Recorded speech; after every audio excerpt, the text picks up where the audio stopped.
The haunting of Vardhaman. The sound of high-pitched laughter, sharp and sudden, pierced the quiet hum of the train compartment. Momita jolted awake from her restless sleep. "Who is that? Who is laughing so loudly?" she mumbled, rubbing her eyes. Peering into the dim light, she saw nothing. "Oh, it must have been that doll," she thought, dismissing the echo from her dream. "I don't even know what I was thinking about." "Momita, how long will you keep sleeping?" Her husband, Dev, gently shook her shoulder. "Look, we're almost at your hometown." "Vardhaman, really?" Her eyes instantly sparkled with a childlike joy.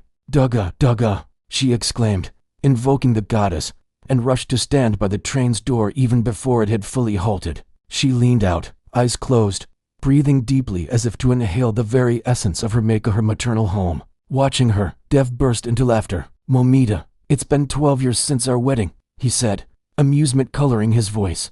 "But even now, you behave exactly like a new bride arriving for her pag ferry." "Dev Babu, you have no idea," she replied, her face glowing.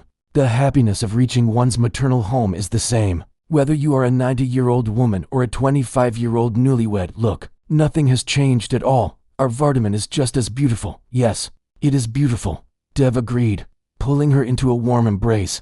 "But not as beautiful as you." A few seconds later, the train screeched to a halt at the station. On the platform stood Momita's father and brother, waiting to receive them. Seeing them, however, a flicker of irritation crossed Momita's face. "Baba, I told you not to come. Why did you?" "I wasn't alone. Dev Babu was with me." "We told you not to come here either," her brother retorted. "But you came anyway." Momita opened her mouth to fire back, but Dev gently took her hand, placing a calming hand on her shoulder, signaling her to stay quiet. He then addressed her brother. "Dada, I don't understand. Why are you all saying this? For the last 5 years, you've been discouraging Momita from visiting. How long can she stay away from her own home? Doesn't she have any wishes or desires?" "Son," her father interjected, his voice heavy, "do you think we don't wish to see her? There must be a reason we aren't calling her here. Well, we have been visiting you in Mumbai. Anyway, let it be. Let's go home. We'll talk there." Her father's words drained all the excitement from Momita. She suddenly felt like catching the next train back to Mumbai. But the pull of one's mother and homeland is a powerful force, one that a person cannot escape even if they try. They reached the house where her mother was waiting at the threshold. "Dugga, Dugga, after so many days, our Momita, the Lakshmi of our home, has arrived," her mother chanted.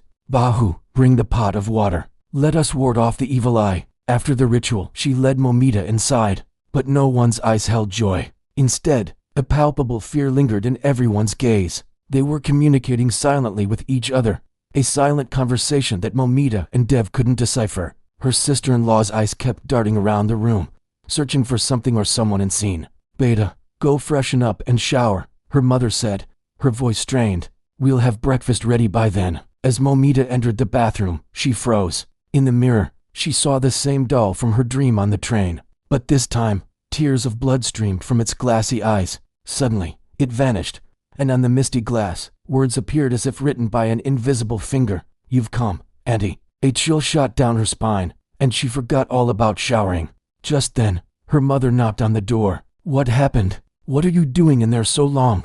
I have many things to talk to you about. Besides, your train back is this evening." "No, this evening, but why?" Momita asked, pulling the door open. "Just don't ask," her mother said, turning to leave. Momita stepped out and stopped her. "Something is wrong. You're all hiding something from us. Tell me, what is it?" She then turned to her brother. "And you, Dada, what kind of brother doesn't even miss his sister?" "What brother wouldn't miss his sister?" he replied, his voice cracking.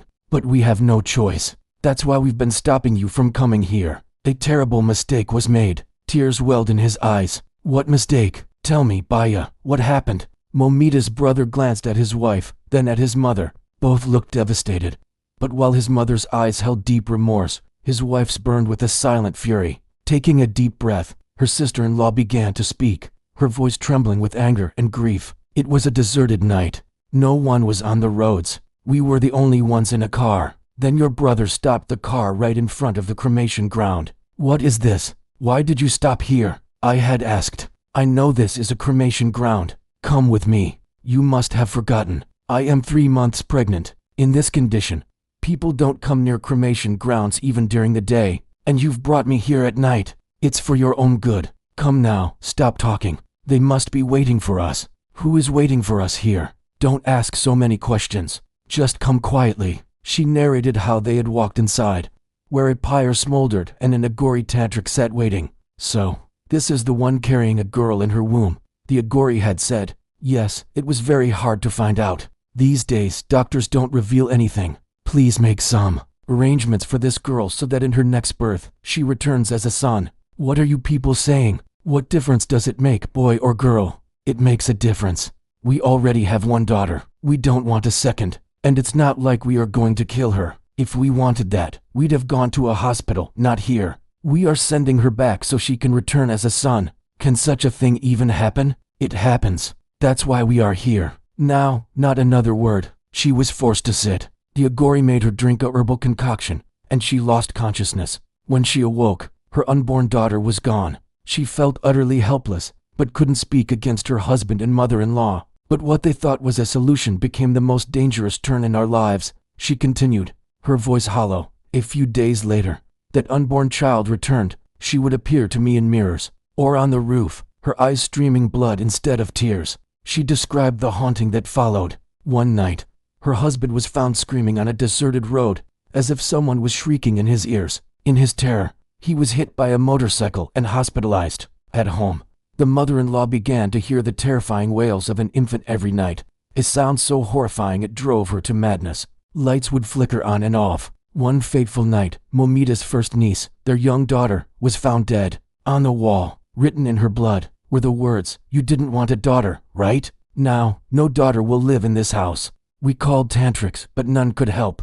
One just said, "Don't let any sister or daughter enter this house again." Now, we live every night in the shadow of this fear. Even today, the sounds of children crying echo here. A huge mistake was made. After losing two granddaughters, I don't have the courage to lose you too. Leave, Momita. Leave before evening. Yes, Momita, her mother-in-law added, her voice broken. My womb is barren now. You go from here. Otherwise, in my grief for my children, I might take a wrong step. Momita was stunned. She couldn't believe that her modern, educated family harbored such a regressive, horrific mindset. Anger rendered her speechless, only tears streaming down her face. When she finally found her voice, she looked at her mother and brother. This isn't a mistake, it's a sin. How could you commit such a grave sin? You killed my niece before she was even born. Why? Tell me why. Forgive us. A mistake was made, but please, leave before nightfall. As her mother moved to usher her out, long, deep scratches suddenly appeared on Momita's face, as if from invisible claws. Dev watched in horror, unable to comprehend the assault. Beta, we are sinners in your eyes, her brother cried out to the empty air. Leave your aunt alone. She is my daughter. Then he screamed, she was my daughter. Did you ever once think what I would go through? You didn't want a daughter, right? Now, no daughter will remain in this house. A manic, high-pitched laughter filled the room, the same laughter from the train, but it seemed to be coming from her sister-in-law, whose eyes had turned a furious red. Another invisible blow struck Momita, wounding her gravely. Dev panicked, holding his bleeding wife. The fault is mine. Momita's brother sobbed hysterically. If I hadn't supported mother, none of this would have happened. I confess my sin. In a sudden, violent movement, he grabbed a knife from the table and ended his own life. Simultaneously, the spectral attack on Momita ceased. She lay lifeless in Dev's arms. Her mother stood frozen, consumed by utter remorse. Then, her sister-in-law spoke again, but her voice was layered, distorted, no longer entirely her own. You destroyed my womb. See, God has destroyed yours too. A person's deeds always come back to them. Her eyes glowed crimson, her face contorted into a vengeful mask. The unborn girl and her sister had found their liberation, but they say Momita's spirit still wanders her home and the town of Vardhaman, and if she hears of any injustice done to a girl child, her restless soul remains ever ready to seek vengeance. If this story resonated with you, please subscribe, like, share, and comment below. Your thoughts encourage the creation of more stories like this. Thank you for listening. Until next time.